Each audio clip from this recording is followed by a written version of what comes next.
인터신문 경주포커스 김종득 기자 만나보죠. 안녕하세요. 예, 안녕하십니까. 네, 제22대 국회의원 총선거 후보자의 1인당 선거 비용 제한액이 공고됐는데요. 경주시 선거구의 경우 제한액은 얼마로 측정됐습니까? 예, 내년 4월 10일 날 실시하는 제22대 국회의원 총선거 경주시 선거구의 후보 1인당 선거비용 제한액 지난 1일 날 경북도 선관위가 공고를 했는데요. 경주시 선관위의 경우, 경주시 선거구의 경우에는 후보 1인당 2억 5,376만 원인 것으로 나타났습니다. 지난 21대 총선 때의 2억 700만 원보다 4,676만 원 정도, 그러니까 22.6% 정도 증가한 것으로 나타났습니다. 네, 22.6%. 그러면 경북 도내 선거구의 선거 비용 제한의 평균은 어떻게 되나요?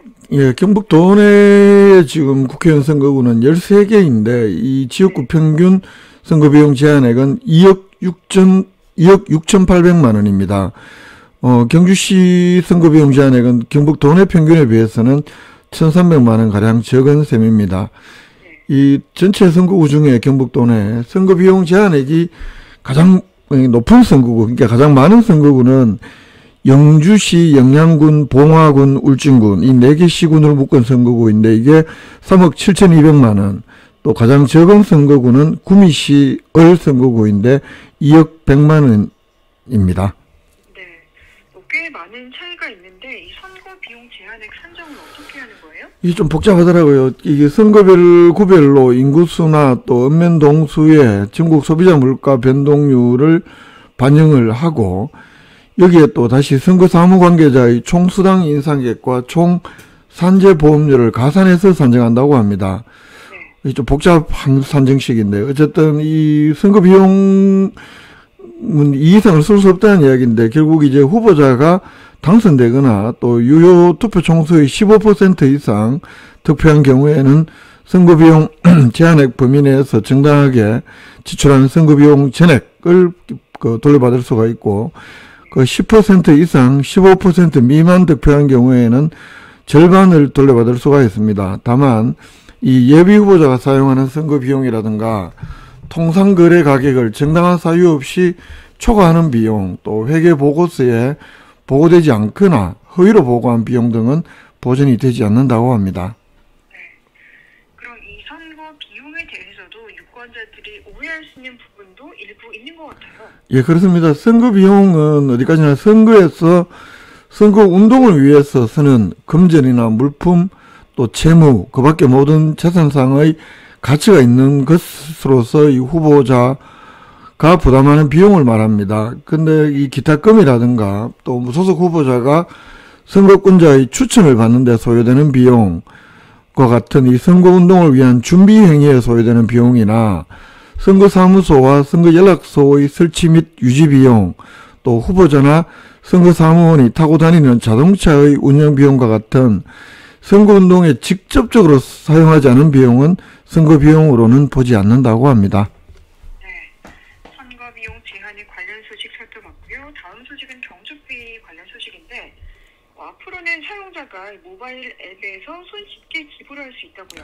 예, 그렇습니다. 이 경주페이 플랫폼 내에 기부 서비스를 도입하기로 했다고 합니다. 준하경 경주시장하고 경주페이 운용사 관계자, 또 경상북도 사회복지공동모금회 관계자, 또 경시 지역사회보장협의회 보장협의체 민간위원장 이렇게 4개 기관의 위원장들이 지난 4일날 경주시청 대회의실에서 이른바 해피동행 업무협약이라는 것을 체결하는데요. 이게 뭐냐면 이 말 그대로 경주페이의 플랫폼 기부 서비스를 운영하자 이런 협약인데 이 운영을 위해서 경주시는 운영 총괄과 홍보를 담당하고 이 경북사회복지공동모금회에서는 기부금 접수와 또 소득공제 영수증을 발행을 합니다. 또 지역사회보장협의체는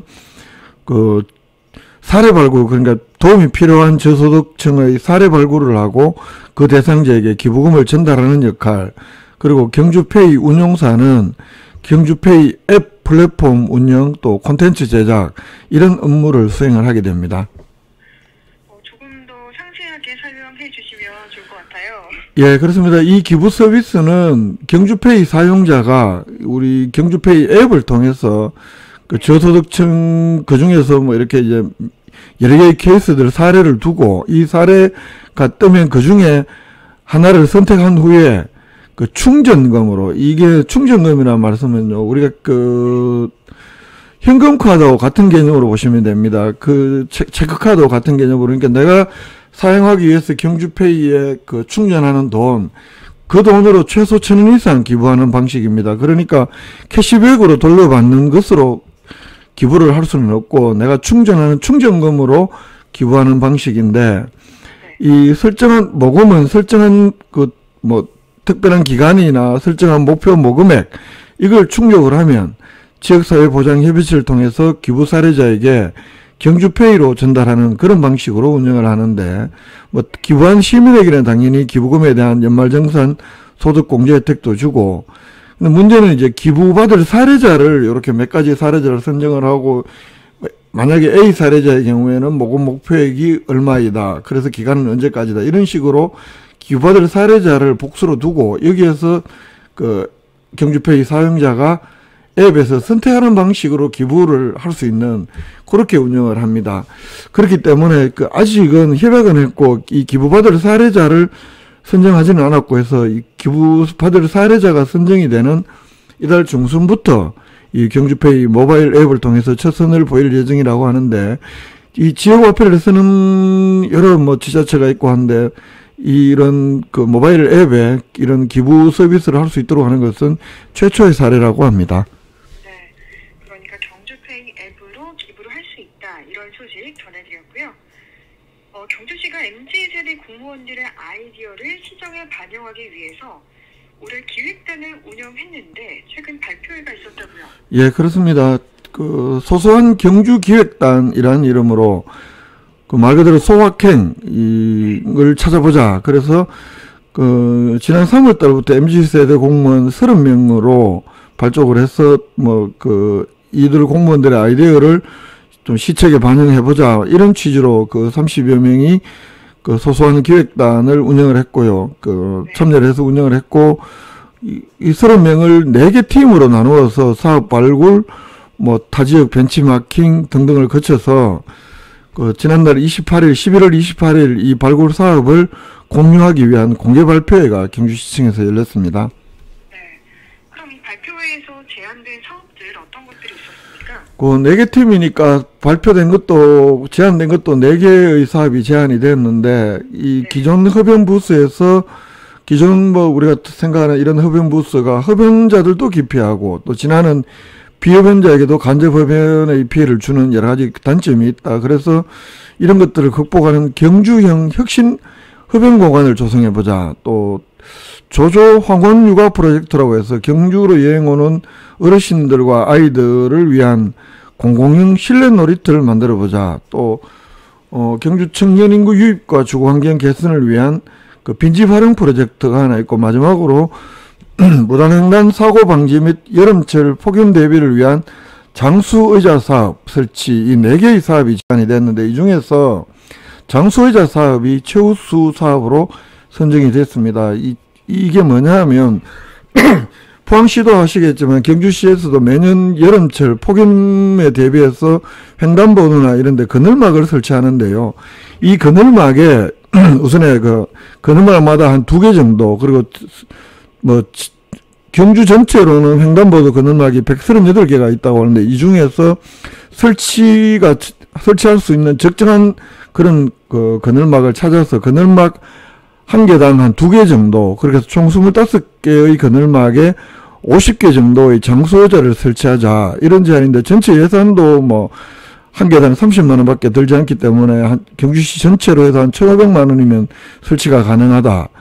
그리고 기존의 그늘막 보수 예산을 활용하면 되고, 또 도로 점령이나 이런 것들을 다 해놨기 때문에, 허가를 받아놨기 때문에 법적 제약도 없다, 뭐 이런 내용입니다. 네. 근데 이게 의자 이름이 장수 의자라고 하니까 아무래도 어르신들을 위한 거라고 볼 수 있을 것 같아요. 더 크게는 좀 교통 약자들을 위한 의자다, 이렇게 보면 될 텐데, 그래도 그 경주는 또 노령인구가 워낙 많고, 특히 또 어르신들이 아무래도 횡단보도를 특히 여름철에 기다리는 것이 좀 힘든 일이기도 하고 이래서 그 무단횡단이 많고 이게 또 사고로 이어지기 때문에 일단 그 어르신들 대상으로라도 해보자 뭐 이런 취지인 것 같고요.